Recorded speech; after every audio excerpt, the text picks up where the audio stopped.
Hello students, जैसे कि आज आप देख सकते हैं कि आज भी हमारा टॉपिक होने वाला है पेरीमीटर यानी कि परिमाप पार्ट 2। अब यहाँ पर पेरीमीटर ही हमने दोबारा क्यों रखा है, यूज़ किया है आज के लिए, वो इसलिए कि पिछली बार जो हमने सवाल समझाए थे पेरीमीटर्स के, वो बिना फॉर्मूले के थे। अब किताबों में क्योंकि फॉर्मूलों के अकॉर्डिंग करने के लिए आता है, तो उसके लिए हम आज पेरीमीटर निकालना सिखाएंगे फॉर्मूलों के जरिए कि फॉर्मूलों के यूज़ के साथ आप किस तरह से पेरीमीटर बड़ी आसानी के साथ निकाल सकते हैं। सबसे पहले हम शुरुआत करेंगे चतुर्भुज से, या जिसको हम कह देते हैं वर्ग, जिसकी चारों भुजाएं एक साइज की होती हैं। वहीं से शुरुआत करेंगे, जैसे कि लास्ट क्लास में हमने यही किया था। अभी एक चतुर्भुज है, या तो आप चतुर्भुज भी कह सकते हैं या वर्ग भी कह सकते हैं। मान लेते हैं कि ये वर्ग है और इसकी एक भुजा है हमारी 4 सेंटीमीटर की। अब वर्ग की क्वालिटी क्या होती है कि इसकी चारों भुजाएं जो होती हैं वो बिल्कुल सेम साइज की होती है, यानी कि अगर एक भुजा 4 सेंटीमीटर की है तो दूसरी, तीसरी और चौथी भी भुजाएं 4-4 सेंटीमीटर की ही होंगी ऑटोमेटिकली। ये वर्ग की क्वालिटी होती है। तो हमें अगर वर्ग का परिमाप निकालना है तो उसको हम कैसे करेंगे, देख लेते हैं। वर्ग का परिमाप बराबर, अब मान लीजिए ये है भुजा ए। हम जैसे लास्ट क्लास में समझाया था कि a + b + c + d, इस तरह से हम जो भुजाएं होती हैं उनकी माप को a b c d इस तरह से यूज करते हैं। तो हमने मान लिया है कि ये क्या है, a बराबर 4 सेंटीमीटर है। तो इसीलिए हम क्या करेंगे, हमारा फॉर्मूला होता है a multiply 4 multiply a, 4 multiply a, यानी कि जो हमारी सिंगल साइड दी हुई है उसको 4 से मल्टीप्लाई करेंगे तो हमारा पेरीमीटर आराम से निकल कर आ जाएगा। जैसे कि वर्ग का फॉर्मूला देख ही सकते हैं, 4 मल्टीप्लाई a, जहाँ पर हमारी एक भुजा है और क्योंकि वर्ग में 4 लाइन होती है इसीलिए हम 4 से मल्टीप्लाई करेंगे और सॉल्व कर देंगे। अब अगर हम सॉल्व करेंगे, जैसे कि 4 हमारा फॉर्मूला है और a की वैल्यू भी 4 सेंटीमीटर है, दोनों को रखेंगे और सॉल्व करेंगे, 4 × 16 सेंटीमीटर आंसर।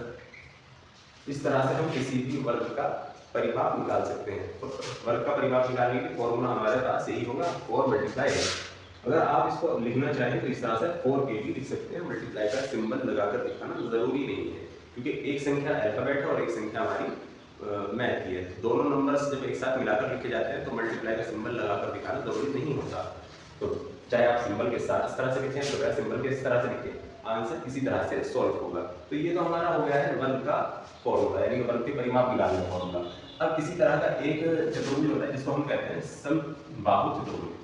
समबाहु चतुर्भुज में क्या होता है, चारों लाइनें तो सेम होती हैं, लेकिन जैसे कि इसमें वर्ग में जो हमारे एंगल्स होते हैं, कोण बने होते हैं चारों कोणों पर, वो 90-90 डिग्री होते हैं, 90-90 डिग्री के। समबाहु चतुर्भुज में क्या होता है कि जरूरी नहीं है कि यहाँ पर जो कोण बने हुए हो चारों कोण पर वो 90-90 डिग्री के हो, कम और ज्यादा भी होते हैं, जैसे कि मैंने इस चित्र में बनाया है। अब मान लीजिए कि हम यहाँ पर किसी भी भुजा को हम क्या मान लेते हैं, 5 सेंटीमीटर की मान लेते हैं कि समबाहु चतुर्भुज, समबाहु चतुर्भुज। तो समबाहु चतुर्भुज को अगर जब हम सॉल्व करेंगे, समबाहु चतुर्भुज का परिमाप बराबर 4k।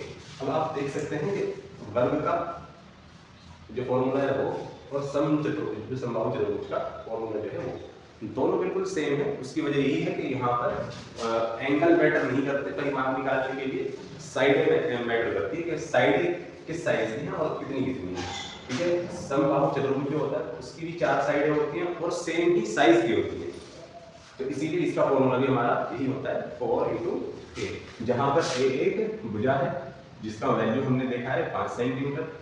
अब हम इसको मल्टीप्लाई कर देंगे, 5 × 20 सेंटीमीटर आंसर। इस तरह से किसी भी समबाहु चतुर्भुज जो है उसकी वैल्यू आराम से निकाल सकते हैं परिमाप की। अब हमारे पास वर्ग का हो गया है, समचतुर्भुज का हो गया, इसके बाद 4 भुजाओं की एक और आकृति होती है जिसको हम कहते हैं आयत।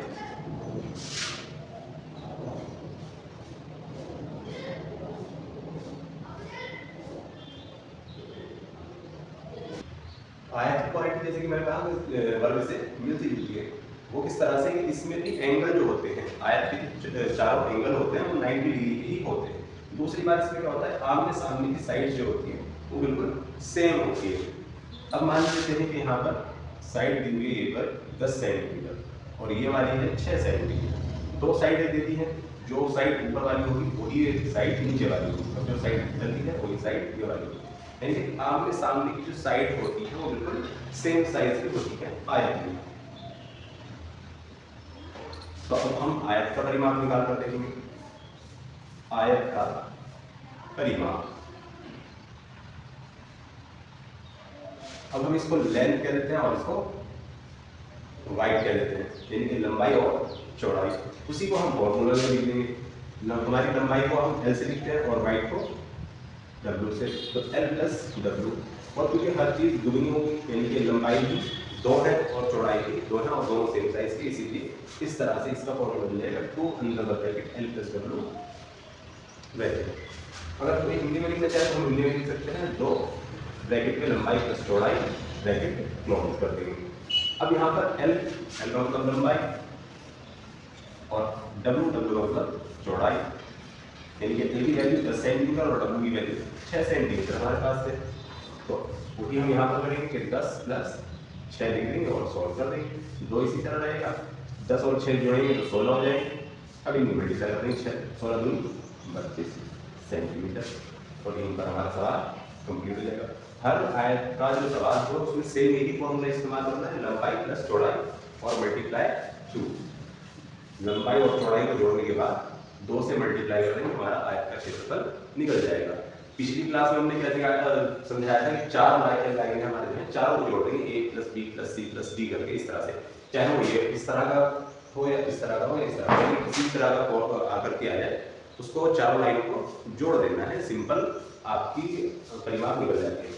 लेकिन अगर फॉर्मूले के हिसाब से अगर हमें करना हो तो वर्ग के लिए हमारा फॉर्मूला 4a, समबाहु चतुर्भुज के लिए फॉर्मूला 4a, और आयत के लिए जो हमारा फॉर्मूला होता है परिमाप निकालने के लिए वो 2 under bracket L plus W bracket close, यानी कि 2 गुना 2 ब्रैकेट में लंबाई प्लस चौड़ाई ब्रैकेट क्लोज। इस तरह से हम कर सकते हैं। यहाँ पर आप देख सकते हैं कि इस सवाल में मैंने सिर्फ a की वैल्यू रखी और 4 से गुणा कर दी, आंसर आ गया। यहाँ पर भी हमने a की वैल्यू रखी, 4 से गुणा की, आंसर आ गया।